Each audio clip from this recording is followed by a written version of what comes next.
خواب کے اندر ابابیل دیکھے تو اس کی کیا تعبیر ہوگی۔ خواب کی تعبیر جاننے سے پہلے ایک بات ذہن میں رکھیں کہ ایک خواب کی کئی تعبیریں بتائی جاتی ہیں، تو ہر آدمی، ہر عورت جس نے بھی خواب دیکھا ہے وہ اپنے احوال کے مطابق، اپنی مناسبت کے مطابق، جو اس کے احوال چل رہے ہیں اس کے مطابق تعبیر کو اختیار کرے۔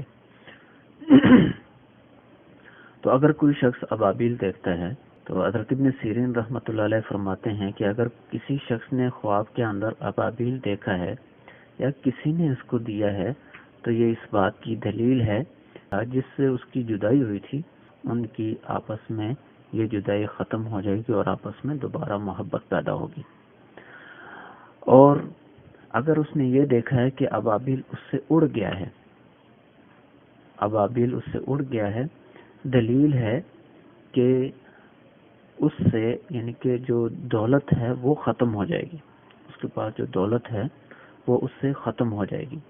اور اگر اس نے یہ دیکھا کہ ابابیل اس کے ہاتھ میں مر گیا ہے تو اس کی دلیل یہ ہے کہ اس کا دوست مرے گا اور وہ غم دیکھے گا۔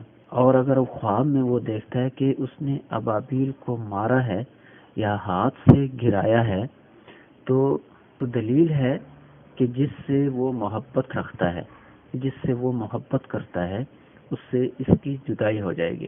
اور اگر مادہ ابابیل دیکھتا ہے تو یہ مادہ ابابیل دیکھنا عقل مند عورت اور مالدار عورت کی نشانی ہے۔ حضرت ابراہیم رحمۃ اللہ علیہ فرماتے ہیں کہ ابابیل کو خواب میں دیکھنا مالدار شخص کی علامت ہے۔ اور حضرت جابر رحمہ اللہ فرماتے ہیں کہ اگر کوئی شخص خواب میں دیکھے کہ اس نے ابابیل کو پکڑا ہے تو یہ اس بات کی دلیل ہے کہ وہ غموں سے نجات پائے گا اور خوف اور دہشت سے امن میں ہو جائے گا۔ آخر میں یہی کہوں گا کہ اگر اس میں آپ کو کوئی بات سمجھ میں نہیں آتی ہے آپ کامنٹس کر سکتے ہیں، کامنٹس کے اندر انشاءاللہ ان کا جواب دیا جائے گا۔ اور اگر آپ کو یہ ویڈیو اچھی لگتی ہے تو اس کو دوسروں کے ساتھ شیئر بھی کریں اور ہمارے چینل کو سبسکرائب بھی کریں۔ اس کے اندر ہم اور بھی بہت ساری اسلامک ویڈیوز وغیرہ ہم انشاءاللہ اس کے اندر لائیں گے۔ شکریہ۔